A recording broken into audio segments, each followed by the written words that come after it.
সরকারি নতুন অপরাধ ব্লিটজ কর্মসূচির অংশ হিসেবে ইংল্যান্ড ও ওয়েলসের ৫০০রও বেশি শহরে পুলিশি উপস্থিতি বাড়ানো হয়েছে। এই উদ্যোগের মাধ্যমে দোকান চুরি এবং বিশৃঙ্খলা সৃষ্টিকারীদের বিরুদ্ধে কঠোর ব্যবস্থা নেওয়া হবে। বিস্তারিত ডেস্ক রিপোর্টে। অপরাধমূলক কর্মকাণ্ড দমনে ইংল্যান্ড ও ওয়েলসের ৫০০রও বেশি শহরে বাড়ানো হয়েছে পুলিশি তৎপরতা। সেফার স্ট্রিটস সামার ইনিশিয়েটিভ নামে ব্রিটিশ সরকারের এই বিশেষ কর্মসূচি চলবে ৩০ সেপ্টেম্বর পর্যন্ত। এই উদ্যোগের আওতায় এরই মধ্যে যুক্তরাজ্যের বিভিন্ন শহরের গুরুত্বপূর্ণ এলাকায় বেশি সংখ্যক পুলিশ সদস্য মোতায়েন করা হয়েছে।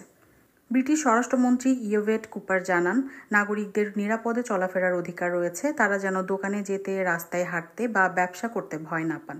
এজন্যই এই উদ্যোগ নেওয়া হয়েছে।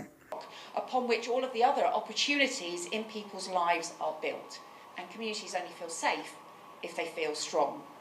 And so that's why we've made town centres the very heart of the Safer Streets mission for this summer. সমাজে বিশৃঙ্খলা সৃষ্টিকারী চোর ও দাঙ্গাবাজদের বিরুদ্ধে জিরো টলারেন্স নীতি গ্রহণ করা হয়েছে, কিন্তু আগের সরকার এই বিষয়ে অবহেলা করেছে, ফলে বেড়েছে অপরাধের হার। সরকার আশা করছে এই অভিযান দোকান চুরি ও বিশৃঙ্খলা ঠেকানোর পাশাপাশি যুক্তরাজ্যের বিভিন্ন শহরে নিরাপত্তা ব্যবস্থাকে আরও জোরদার করবে এবং মানুষের মধ্যে আবার পুলিশি ব্যবস্থার প্রতি আস্থা গড়ে তুলবে। এ উদ্যোগে স্থানীয় পুলিশ বিভাগ, ব্যবসায়ী সংগঠন, প্রশাসনের সম্মিলিত ও সহযোগিতা থাকছে। এছাড়া কিছু শহরে সিসিটিভি নজরদারি ও কমিউনিটি পেট্রোল বাড়ানোরও ঘোষণা দেওয়া হয়েছে।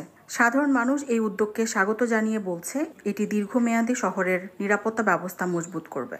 জান্নাতুল মাওয়া।